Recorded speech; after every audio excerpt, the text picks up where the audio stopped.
मान्यवर कांशीराम साहब ने कभी सामने की लड़ाई नहीं लड़ी, लेकिन उनको अपने जूते से पानी पिलाने का काम मान्यवर कांशीराम साहब ने किया था।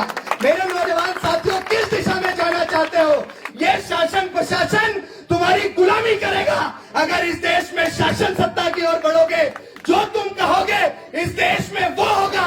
डॉक्टर बाबा साहेब अम्बेडकर ने वोट की ताकत दी है, उस वोट की ताकत से चोट दो। सामने से लड़ाई लड़ोगे तो शासन उनका है, प्रशासन उनका है, बहुत चोट खाओगे। इसीलिए संवैधानिक दायरे में मजबूती से लड़ो और विश्वास रखो, आपका ये भाई पूरे देश के अंदर लड़ता है।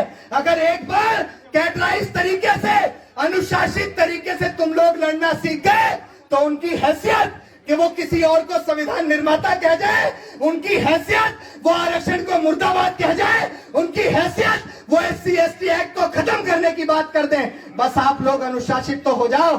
अगर उनको अनुशासन में आपने बिल्कुल शांत न कर दिया तो मेरा नाम भी अभिषेक नहीं। एक बार अनुशासित हो जाओ मेरे भाइयों, एक बार कैडर से चलना सीख जाओ। जो दर्द, जो उबाल तुम्हारे अंदर है, ऐसा उबाल हम भी अपने अंदर रखते हैं, लेकिन हमारे लोगों को चूल्हे में नहीं डालना है, हमारे लोगों को आग में नहीं झोंकना है। ऐसा लीडर, ये हमारी रिस्पॉन्सिबिलिटी है। हमारा समाज सुरक्षित रहेगा तभी तो आगे की दिशा में काम कर पाएंगे। आज पूरा जमाना तुम्हारा विरोधी है, वो लोग नहीं चाहते कि तुम इस मुस्तकबिल का हिस्सा बनो। अगर उनकी बातों में आके तुम भी हिंसात्मक हो जाओगे तो कोई 7 समुंदर पार से तुम्हें बचाने नहीं आएगा। इस बात को याद रखना। अगर अपनी लड़ाई लड़नी है तो संवैधानिक दायरे में लड़नी है। डॉक्टर बाबा साहेब अम्बेडकर ने संविधान दिया है और उनकी औकात संवैधानिक दायरे में हम लोग बताएंगे।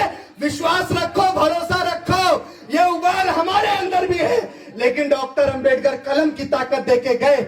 इस कलम से सबको सबक सिखाएंगे, सबको सबक सिखाएंगे। पूरी मजबूती से भरोसा रखो।